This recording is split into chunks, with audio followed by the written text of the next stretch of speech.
You've ruined everything. How could you do this to me, to us? My voice echoed through the room, cutting through the soft hum of our family dinner. My hands trembled as I pointed at him, my husband of 15 years, who sat there, frozen in shock. The room fell silent, as if time itself had stopped.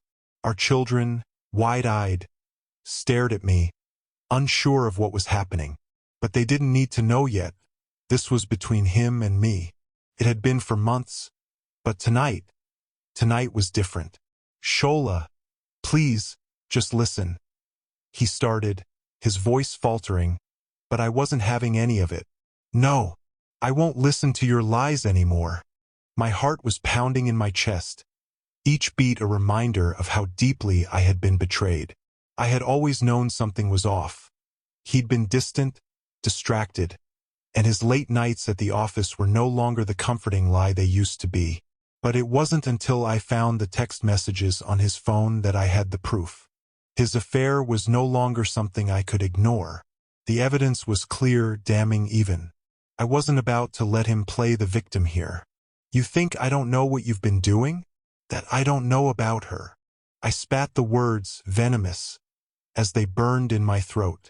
His face went pale. Sade, please, let's talk about this calmly, he said.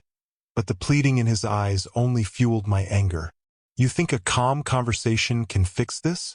Do you really think you can talk your way out of the hell you've dragged me into? I couldn't keep the tears from falling. I wasn't crying for pity. I was crying because the person I trusted most in this world had shattered that trust into a million pieces. But the pain wasn't enough. I needed justice, and I wasn't going to stop until I got it. You've crossed a line, Shola. You've broken this family, and now I'm going to make you pay for it.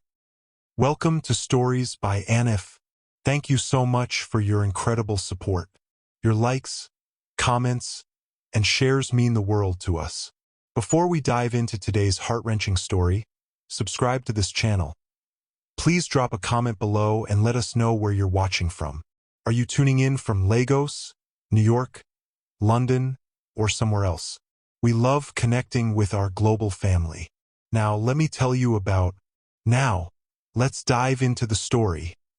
The next few days were a blur, a swirling mess of emotions and questions that kept me up at night. I couldn't look at Shola without feeling the hot rush of betrayal fill my chest. His apologies meant nothing now. What was the point of words when actions had already proven how little I meant to him? He tried to fix things, of course. He sent me flowers, expensive ones, the kind you could only find at the most exclusive flower shop in Lagos. But all they did was remind me of the countless times he'd made empty gestures, trying to patch things up when everything inside me had already shattered. When I walked into the living room one morning, he was sitting on the couch, nervously tapping his fingers on the armrest. His usual confidence was gone, replaced by the same uncertainty I had seen in him before his late nights became routine. Sade, please, he begged, standing up as I entered. I know I've made a terrible mistake. I've been selfish, and I don't deserve your forgiveness, but I'm asking for another chance. I looked at him, my heart heavy with disdain. Another chance? I echoed bitterly. Do you even know what that means? You've crossed a line that can never be uncrossed. This isn't just about you and me anymore, Shola. It's about everything we built together. Everything you've thrown away for her. He shook his head, desperation written all over his face. It wasn't like that, I swear. It was a mistake, Sade, one moment of weakness. I didn't mean for it to go this far. Don't you dare call it a moment of weakness, I snapped. You were weak long before that. You've been lying to me for months, and I didn't see it. But I see it now. The woman you've been sleeping with, what does she have that I don't? What's so special about her? He didn't answer right away. His gaze flickered downward, and I saw the truth in his eyes. There was nothing he could say that would make it better. The moment we had shared, the love we had fought for, it was gone, and I was left holding the broken pieces. I'm not asking for your forgiveness, he said, finally meeting my gaze. But I need you to understand, this isn't the end of us. I wanted to laugh, a hollow, bitter sound. Don't you get it? You've already ended us. You just don't realize it yet.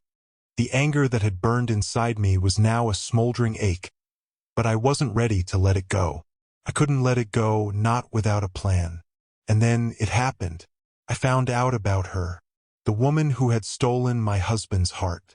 She was nothing like me, young, vibrant, and apparently, she had everything my marriage lacked. She worked at one of the city's most exclusive nightclubs, a place I'd only heard of in whispers from the other women at church. But it wasn't just her youth or beauty that stung the most. It was the fact that, in her, Shola had found someone who made him feel alive again. Someone who had shown him a side of life I was too busy to give him. I hated her, but I hated myself even more for being so blind. I spent the next few days in a haze, thinking about my options. Forgiving him was out of the question. I could never go back to the woman I was before this. No.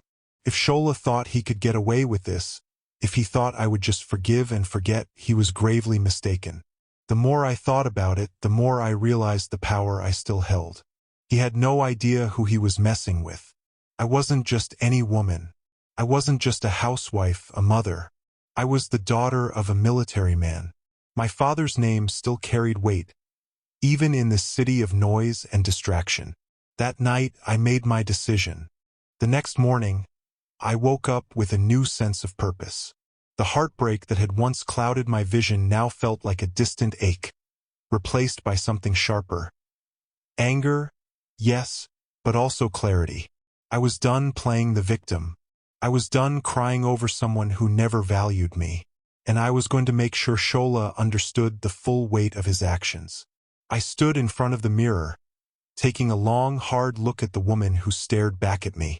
I didn't recognize her at first. She wasn't the same woman who had stood by Shola all these years, blind to his flaws and excuses. No, this was someone new. Someone who had been pushed to the edge and had found her strength in the ruins of a shattered marriage. I was going to show him the price of his betrayal. It wasn't long before Shola showed up at the house, all apologies and desperate charm. He had clearly realized that his attempts at winning me back hadn't worked, and now he was scrambling for any sort of leverage. Sade, he began, his voice low, almost pleading. I've been thinking about what you said, and I know I messed up, but I need you to know that I'm willing to do whatever it takes to make things right. Just give me a chance to prove it. I couldn't stop the laugh that escaped my lips. Prove it? To who, Shola? To me? You've already shown me who you really are. No more words. I don't need your promises anymore. His face fell, but I wasn't interested in his hurt feelings. I was past that stage. You don't get it, do you? I continued, my voice steady. I'm not going to sit here and pretend everything is fine. What you've done, what you've taken from me, it's unforgivable. And I'm not going to let you walk away without paying the price. Paying the price? What does that mean, Sade? He asked, his voice barely above a whisper. He was beginning to understand, but it wasn't enough. I needed him to feel the gravity of what he had done. I leaned in, my voice low and deliberate. You thought you could just toss me aside and move on with her, didn't you? But you're wrong. I'm going to make sure everyone knows who you really are. I'm going to take everything from you, your reputation, your pride, your standing in this family. And when I'm done, you'll regret ever crossing me. The truth was, I didn't want to destroy him. Not exactly. But I needed him to feel the way I had felt for so long. Trapped, betrayed, humiliated. He had done it to me, now I was going to turn the tables and make him pay. And I had the perfect weapon. That night, I pulled out the photo I had kept hidden for months. An image of Shola and his mistress, taken at the nightclub they frequented. It wasn't just any photo. In it, Shola was laughing, his hand wrapped around the woman's waist, his lips close to hers. A clear violation of everything I had believed in. The picture told the story of his betrayal in a way no words ever could. I sent the picture to my father, the man who had taught me that power was not something you asked for, it was something you took. I wasn't going to wait for Shola to come crawling back. No, I was going to take control of this situation, and I was going to do it my way. The following morning, I received a call from my father's old friend. He had arranged a meeting with a lawyer who specialized in divorce cases involving high-profile clients. The words alimony, custody, and property division were thrown around as if they were nothing. I could hear Shola's voice in my head, begging me not to go through with it, promising that he would change, but I wasn't interested. The gloves were off now. I was going to take him for everything he had, emotionally, financially, and legally.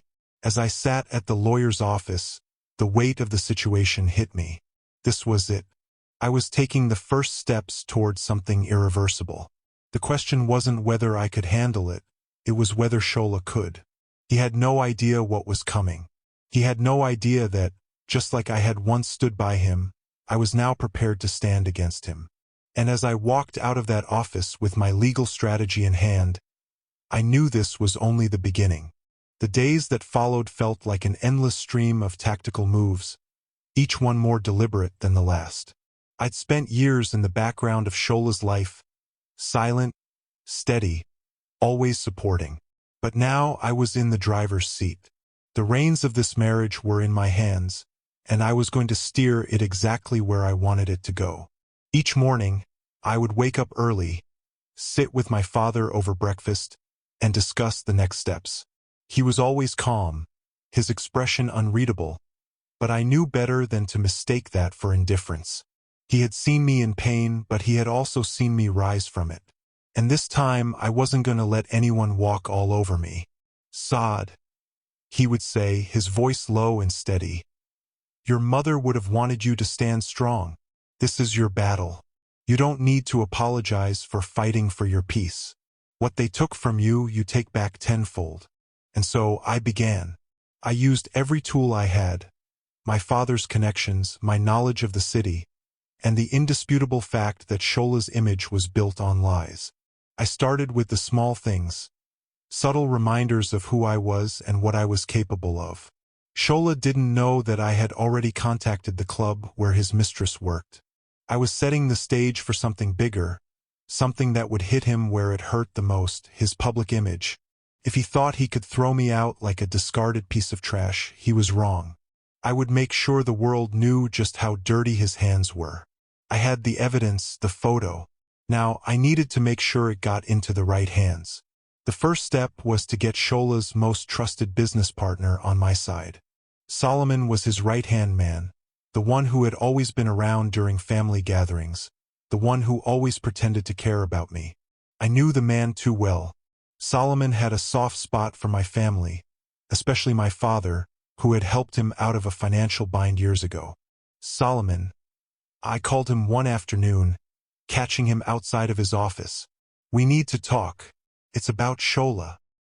He looked at me, a mixture of confusion and caution in his eyes. He was a smart man. He knew something had shifted. Is it about your marriage? He asked, as if he already knew. I nodded, my eyes steely. Yes, it's about everything Shola's been hiding. I have the proof. He was silent for a moment, then motioned for me to follow him into the building. We sat in his office and I showed him the photo. Why are you showing me this? Solomon asked, his face unreadable. You know how dangerous this could be for him. I leaned forward, my voice firm. I don't care about the danger, Solomon. I care about getting justice. And I want to make sure that if Shola has been dishonest, the world knows. Solomon's gaze softened, just a little. If this gets out, there's no coming back for him. It could ruin his career, his reputation. That's exactly what I want, I replied. He destroyed me. Now I'll destroy him one piece at a time. He sat back in his chair, the weight of the moment settling in. You're sure about this, Sade? I am. I stood up, my decision made. I don't need his forgiveness, but I will have his respect, and I will get my justice. Later that night, Shola came to the house again, desperate. His voice cracked with emotion. Sade, please, let's just talk. Don't do this. Don't destroy everything we've built. I couldn't even look at him. I had no words left to say. The man I had once loved was gone, replaced by someone who had no remorse for what he had done. You had your chance, I said, my voice cold. Now, I'm going to take everything from you. All of it. Days passed and the pressure built. The betrayal began to sink deeper, and with each passing moment, I felt a little less like a victim and more like a woman reclaiming what was rightfully hers. It wasn't just the business and public image that I was after.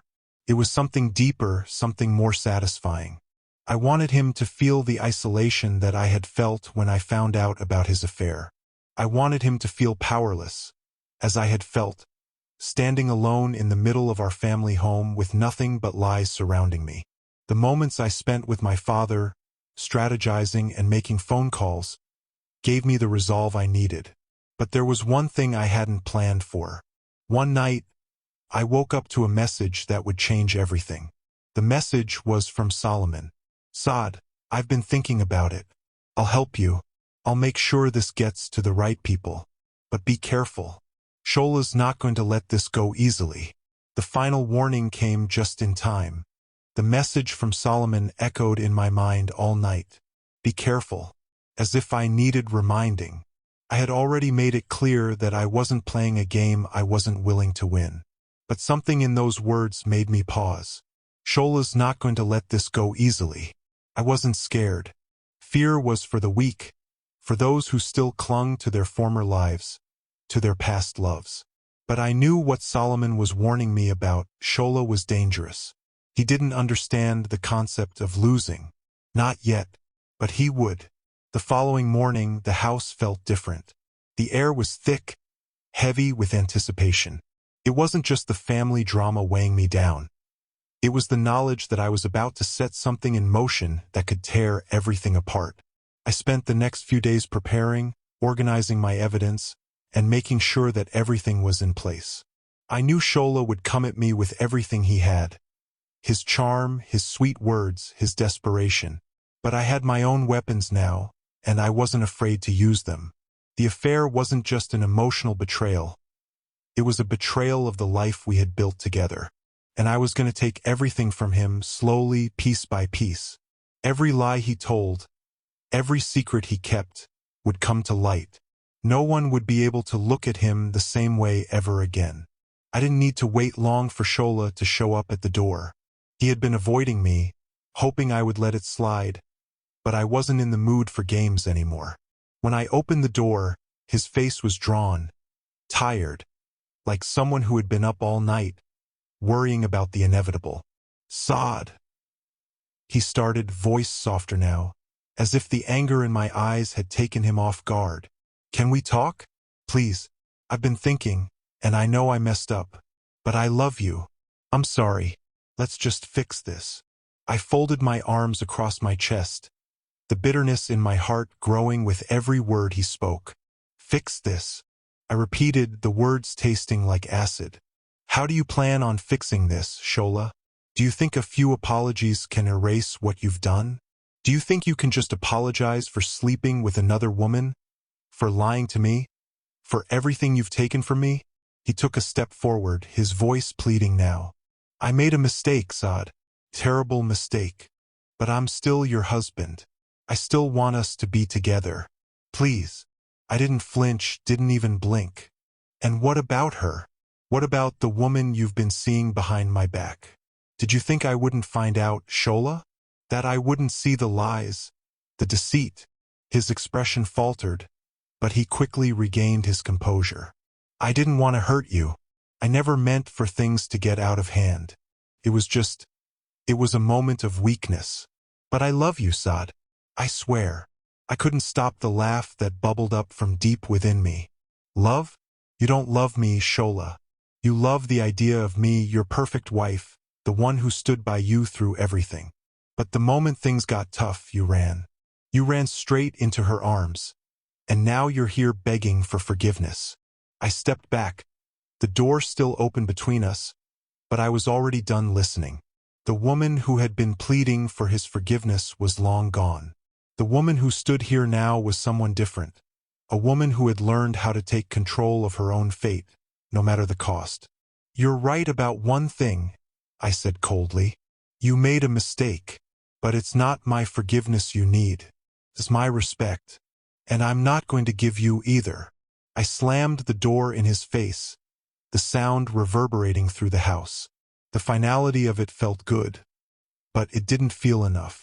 It was just the beginning. That night, I took the next step. Solomon had been true to his word. He'd arranged for the photo to be leaked, and now it was out there, circulating through the circles that mattered: businessmen, politicians, people who could make Shola's life a living hell. I sat at my desk, staring at the screen, watching the fallout begin. The first few comments were the worst, people questioning Shola's character, his loyalty, his integrity. And then the news outlets started picking it up. It wasn't long before the phone calls started coming in. People from Shola's past, people he'd thought he'd left behind, were calling to congratulate him on his scandal. His business partners were pulling away one by one. Shola's world was crumbling, and it felt like sweet revenge.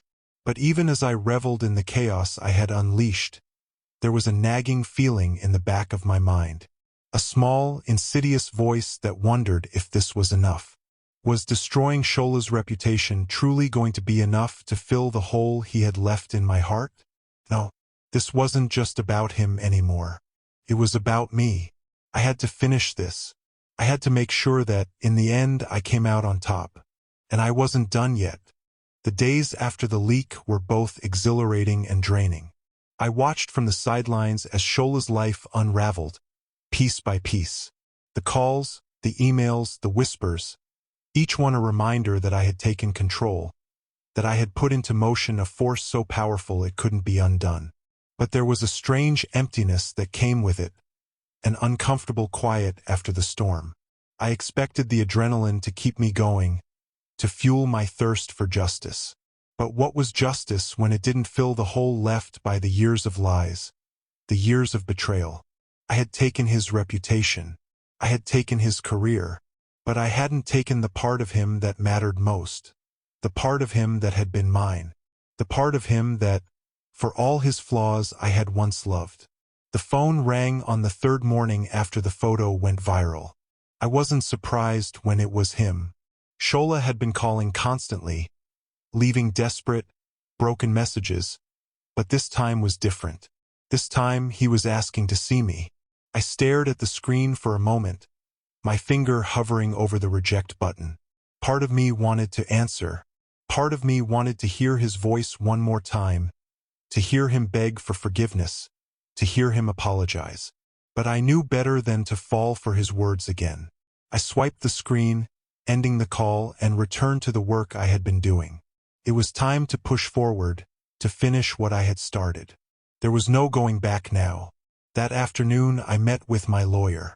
The papers for the divorce were ready. I had spent the last few weeks going over everything with him: custody arrangements, financial settlements, and, most importantly, the public backlash that Shola was facing. The lawyer was confident that I could get everything I wanted, and more. "I've spoken with your father's associates," the lawyer said, his voice low, like he was sharing a secret. "The pressure on Shola is enormous. It's only a matter of time before the public demands action. We can move quickly on this. You'll be in a strong position to negotiate." My father's influence had certainly worked wonders, but even without that, I had made sure everything was in my favor. The evidence against Shola was too damning, and his own actions had proven just how little he valued our marriage. He had dug his own grave. Now it was time to fill it. As the days passed, the tension between us grew thicker. Shola's calls became more frantic, more desperate. He tried to reach me through friends, through family, through anyone who would listen. I remained resolute. I had made my decision. But every now and then, I felt the tug of doubt in the pit of my stomach. Was this really what I wanted? Was this revenge enough to fill the empty space he had left in my heart? I met with my father again, this time at his house. The conversation was practical, about the divorce, about how to move forward. But there was something in his eyes that caught me off guard. "You're sure this is the right choice?" he asked, his voice steady, but there was a hint of concern in it. I nodded, my jaw tight. "I'm sure." My father studied me for a moment, as if trying to see through the layers of anger and hurt I had built up around myself. Then he said something that stopped me cold. "Revenge is a powerful thing, Sade, but it doesn't always give you what you think it will." His words hit me like a cold wave. I had been so consumed by my need to get even, by my desire to see Shola brought low, that I hadn't stopped to ask myself why. What was I really trying to achieve? Was it truly justice? Or was it something else? Something darker? That night, I sat alone in my room, staring at the papers in front of me. The divorce papers were signed, the settlement agreements in place. Shola's life, as he knew it, was about to be destroyed. But even as I prepared to take that final step, I felt a nagging question linger in my mind. Had I become the very thing I despised? Had I let the darkness of revenge consume me, just as Shola had allowed his selfishness to consume him? I picked up my phone, scrolling through the messages that had accumulated in the past few days. And then, I saw it, the message that would change everything. It was from Solomon. "Sade, I'm worried. Shola's been talking about a way out. He's trying to make deals with people who can make this go away. Be careful. He won't give up easily." I felt my heart skip a beat. Shola wasn't just going to roll over. He wasn't going to let me walk away unscathed. He was going to fight back, and I had no idea what he was capable of. The phone call came later that night, the one I had been expecting but didn't want to answer. I knew it was him. I knew it was Shola. His desperation had reached new heights, and I couldn't avoid it any longer. I had pushed him to the edge, but now it felt like I was teetering on the same precipice. I stared at the phone for a long moment, the screen lighting up with his name. It seemed like a lifetime ago that I had eagerly awaited his calls, that I had cherished hearing his voice. Now, his name on the screen felt like a reminder of everything I had lost, everything he had taken from me. I answered the call. "Sade," he said, his voice hoarse, like he hadn't slept in days. "We need to talk. Please. I'm not going to let you do this. We can fix this together. I swear to you I'll make it right. Just give me the chance." I leaned back in my chair, the weight of the situation pressing down on me. "You've had your chances, Shola. You've made your choices. This isn't about fixing anything anymore. This is about me getting my life back." His voice cracked, and for a fleeting moment, I almost felt a flicker of something. Pity, maybe? "Sade, don't you see? This isn't just hurting me. It's gonna hurt you too. We've built a life together. We've got children. You're going to tear everything apart." I swallowed hard, my fingers gripping the edge of the desk. "You've already torn everything apart, Shola. And for what? For a fleeting moment of pleasure? For someone who isn't me." He paused, as if the words were too much for him to process. "It wasn't like that. I never meant for it to go this far. I made a mistake, a huge mistake.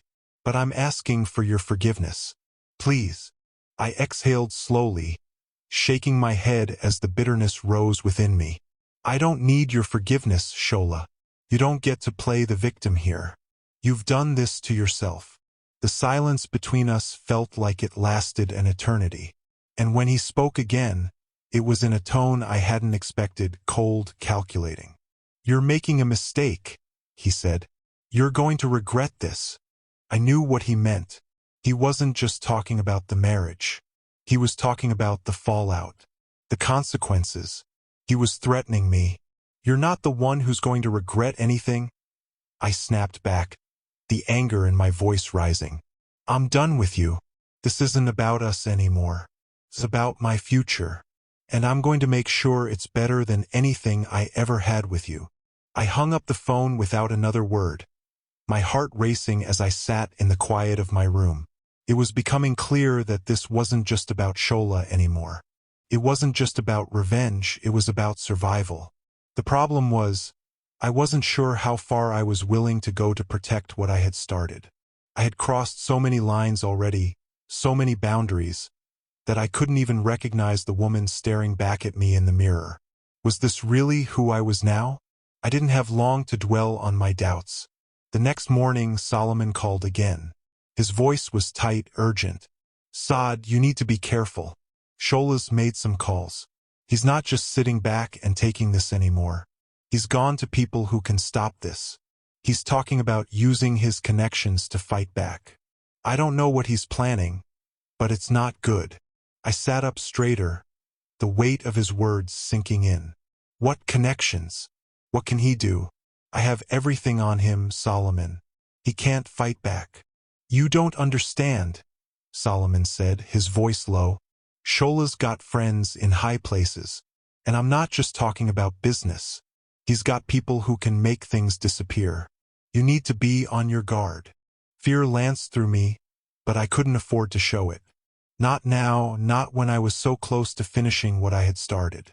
I had been through too much to back down now. I'll be fine, I said, trying to sound more confident than I felt. I've made my decision. There's no turning back. But as the days passed, I couldn't shake the feeling that something was coming, something I hadn't accounted for. Shola's threats had been empty so far. He had no power without his reputation, without his business deals. But what if he had one last card to play? What if his connections could undo everything I had worked for? I didn't know, and that uncertainty gnawed at me like a hunger I couldn't satisfy. Later that week, I received a visit. The last person I expected to see at my door. It was the woman. Her name was Naomi, the woman Shola had been seeing. I had seen her once, a distant figure, in the background of the photo I had sent to Solomon. But now she stood before me, dressed in a form-fitting dress, her hair styled to perfection, her face too calm for what I expected. "What are you doing here?" I demanded, crossing my arms defensively. She smiled, but there was something cold about it. "I came to talk, Sade. I think it's time we have a conversation." I stared at Naomi, my heart pounding in my chest. Her calm demeanor irritated me more than I could say. She wasn't the one who had been betrayed. She wasn't the one who had spent years investing in a marriage, only to have it torn apart in a matter of months. And yet, here she was, standing in my doorway as if she had the right to be there. "I'm not interested in a conversation," I said, my voice sharp, but she didn't flinch. She just took a step forward, unfazed. "I think you should be," she replied, her voice silky smooth. "I'm not here to fight with you, Sade. I'm here because I think we can help each other." Her words made no sense. I had spent weeks plotting Shola's downfall, crafting my revenge carefully, and now this woman was standing here, trying to make it sound like we were on the same side. I wasn't buying it. "Help each other?" I repeated. "How exactly do you think that would work?" Naomi's smile didn't falter. "I'm not here to make you feel bad for what's happened. Believe me, I know what it's like to feel used and discarded. Shola's not a good man, Sade. You and I both know that. But we're not his victims. We don't have to be." Her words hung in the air, making my blood run cold. There was something about the way she said "we" that bothered me. Was she trying to manipulate me, to turn this whole thing into a game where we both came out unscathed? "I don't need your help," I said. But Naomi's eyes flashed with something I couldn't place, a knowing look. "You're wrong," she replied softly. "You need me, and I think, deep down, you know it." She took a step closer, and this time I didn't step back. There was something different about her, something confident, almost too confident. She wasn't just a woman scorned. She was calculating. "I can help you finish what you've started," Naomi continued, her tone now less casual, more serious. "I have connections, ones Shola can't buy. If you want to see him suffer, really suffer, I can help you make that happen." Her words sent a chill down my spine. The reality of the situation hit me then. Naomi wasn't just the other woman. She had power, too. She had her own network, her own leverage, and she was offering it to me. It was tempting, but something inside me resisted. Was this part of my plan? Could I trust her? What do you want in return? I asked, my voice steady despite the storm brewing inside me. Her smile turned sly. It's simple, Sade. We make him pay together. You get everything you've been wanting, justice, satisfaction. I get him out of my life for good. And trust me, once this is done, he'll never forget us. I should have turned her away. I should have told her to leave, to stay out of my business. But the temptation to join forces with Naomi, to put all my anger and pain to work, was powerful. The next few days were a blur as I mulled over her proposal. I couldn't stop thinking about what she had said. She was right in one way. Shola had used both of us, and now he was running to people who could protect him. But what if Naomi's offer could level the playing field? What if she could help me finish what I had started? I met Naomi the next afternoon at a cafe on the edge of the city. It was a neutral spot, far enough from both our lives, and she came prepared. Her words were well rehearsed, and her plan was clear. She had set everything up. Every move Shola made, every mistake he had ever made, was already at her disposal. She had been watching him long before I had even suspected anything. She outlined the plan in detail, each step more calculated than the last. Shola would never see it coming. The legal battle, the public scandal, the humiliation. It would all come crashing down, piece by piece, until there was nothing left. And as she spoke, I felt my resolve begin to harden. I had started this journey alone, but now, with Naomi's help, I had the chance to make Shola truly pay. I could feel the weight of everything he had taken from me starting to slip from my shoulders. "Are you in?" Naomi asked, her eyes locked on mine. I hesitated for a moment, the doubt creeping back in. Was this the right choice? Would joining forces with Naomi change me? But then I remembered everything. The years of betrayal, the lies, the deceit. Shola had chosen this path, and now he was going to pay the price. "I'm in," I said, my voice steady, filled with newfound certainty. "Let's finish this." As I left the cafe, I felt the burden lift, but a new one settled in its place. There was no going back now. Naomi and I were allies, and together, we would dismantle Shola's life. We would make him regret everything he had done. But even as the plan unfolded, something gnawed at me. What would happen once I had everything I wanted? What would be left of me once Shola was completely destroyed? I was no longer sure where the line between revenge and justice lay. And as the days passed, the question lingered. Would this really be enough? The plan was in motion. I could feel the weight of it pressing down on me, each step taking me deeper into a world I had never imagined I would enter. Naomi and I worked in tandem, each piece falling into place with precision. Shola had no idea what was coming. He still thought he could talk his way out of this, that he could somehow regain control of the situation. But he was wrong. The first part of the plan was simple. Expose him to the public not just for his affair, but for the manipulation and lies that had been buried beneath the surface for so long. I had already planted the seeds, sending the incriminating photos and details to key people who could push the story forward. Journalists, influencers, and business contacts. Shola's connections were powerful, but the truth was something no amount of money could hide. The second part was personal. Naomi had spent months getting close to Shola, collecting information, learning his habits, gaining his trust. And now she was ready to give him the final push, the one that would send him spiraling. She was going to break the last thread of loyalty he had to anything, and I would be there to watch it unfold. The morning it all came to a head, I woke up with a sense of calm. It wasn't a peace. I wasn't at peace with what I was doing. But there was something satisfying about knowing I was finally taking control. I had spent years watching from the sidelines as Shola made decisions that affected our lives without considering the consequences. Now, it was my turn to make decisions. It was my turn to watch him suffer. Naomi texted me early in the morning, her message clear. It's time. The stage was set. I met her later that afternoon at a quiet hotel bar. She was calm, confident, her demeanor unchanged. She had done her part flawlessly. Shola's business partners had already begun to pull away, his reputation beginning to crumble in the face of public outcry. But Naomi wasn't done yet. "Tonight's the night," she said, her voice soft but filled with purpose. "I've set it all up. He'll come to me just like we planned. And when he does, he'll have no idea that it's all over." I nodded, my stomach a tight knot. Everything I had been working for was now within reach. But the closer I got to the end, the more the doubts crept in. What would I do once Shola had nothing left? Would I feel better? Would I feel free? Naomi saw the hesitation in my eyes. "You've come this far, Sade. You can't turn back now. This is about your future, your peace. You can't let him get away with it." Her words were like a jolt of electricity, shaking me out of my thoughts. She was right.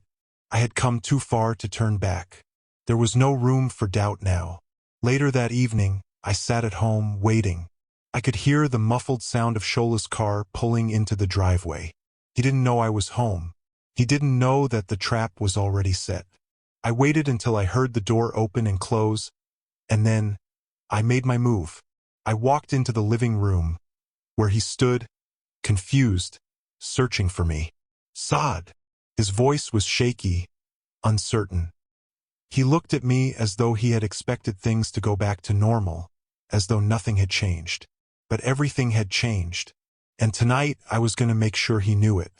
"Shola," I said, my voice cold, each word precise. "You've lost everything. Your reputation, your business, your pride. You thought you could hide behind your lies and your charm, but now everyone knows who you really are." He opened his mouth to speak, but I cut him off. "No, you don't get to talk anymore. Not tonight. You've said enough. You've done enough." I handed him the papers, the divorce papers, the final agreement. Everything was set. He could either sign them, or he could face a public humiliation that would ruin him forever. He stared at the papers, his face pale, his eyes wide with disbelief. "You're going to do this to me?" he asked, his voice cracking. "After everything we've been through, after everything we've built? You're just going to throw it all away?" I didn't flinch. "You threw it away, Shola. You destroyed everything we had. Now, I'm just cleaning up the mess." He took a step forward, desperation in his eyes. "Please, Sade, we can fix this.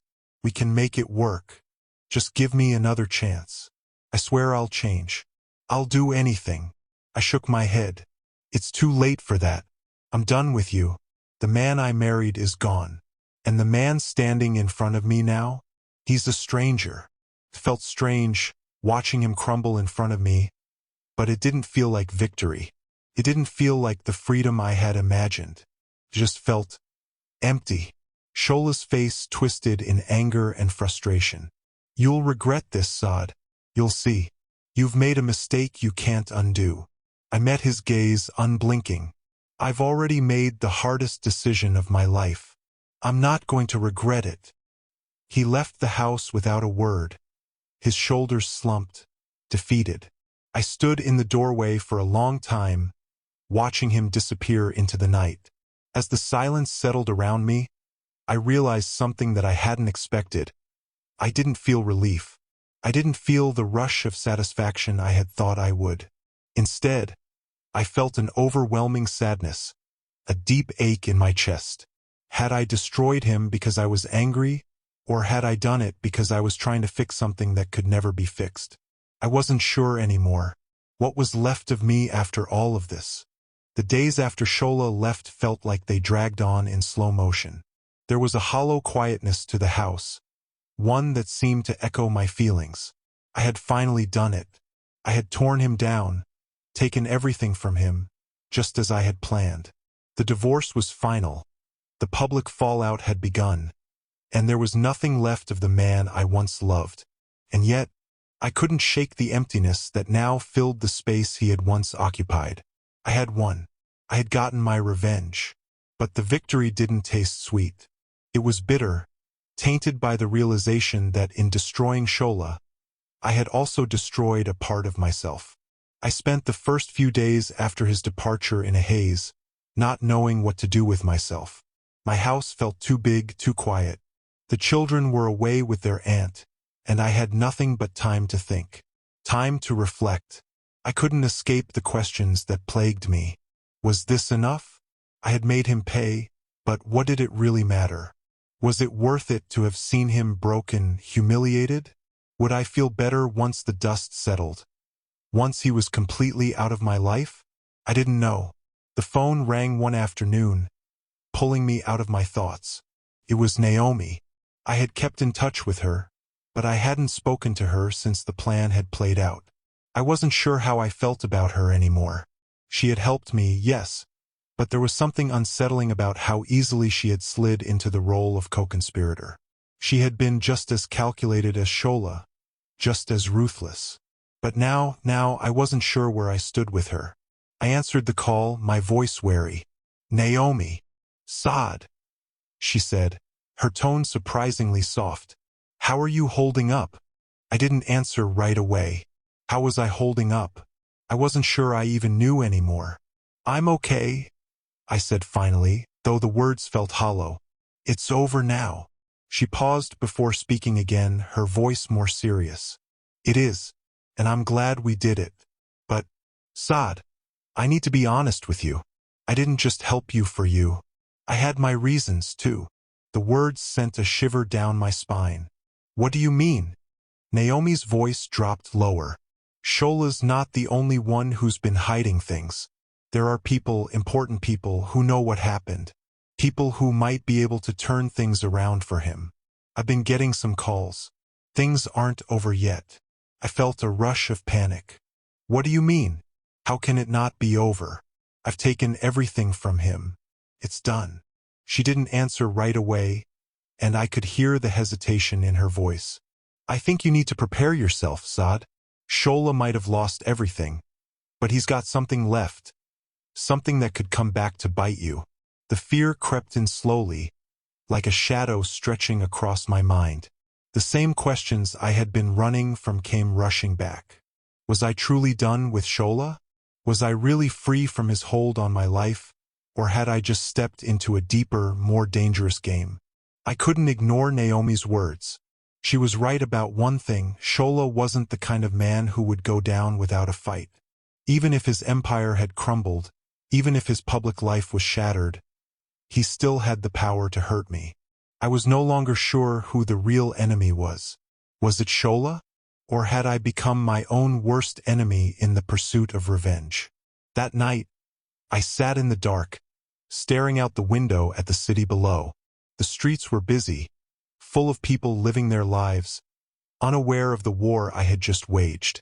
I could hear the sounds of laughter from a nearby cafe, the hum of distant conversations. But in my world, everything had changed. I thought about my children, how they would look at me when they grew older. Would they understand why I had done this? Would they see me as a woman who fought for herself, who stood up for what was hers? Or would they see a woman consumed by bitterness? A woman who let her anger define her choices? I wasn't sure. I wasn't sure about anything anymore. And then, just as I was about to lose myself in the weight of everything, I received another message. It was from Solomon. "Sade, I'm sorry to do this to you, but you need to know. Shola's people are moving. They're already working on a comeback. This isn't over. Not by a long shot." The message sent a wave of cold fear through me. I had been living in the illusion that it was all over, that Shola had been vanquished. But now I knew the truth. The fight wasn't over yet. Not by a long shot. What would you do if your world came crashing down from the person you trusted the most? Would you fight back? Would you seek justice? Or would you let it all unravel? Sade has made her choice, and the battle is far from over. Stay with us as she navigates betrayal, revenge, and the complex road to redemption. Don't forget to like, subscribe, and turn on notifications for more gripping stories like this. Drop a comment below and let us know where you're watching from. Are you tuning in from Lagos, New York, London, or somewhere else. We love connecting with our global family.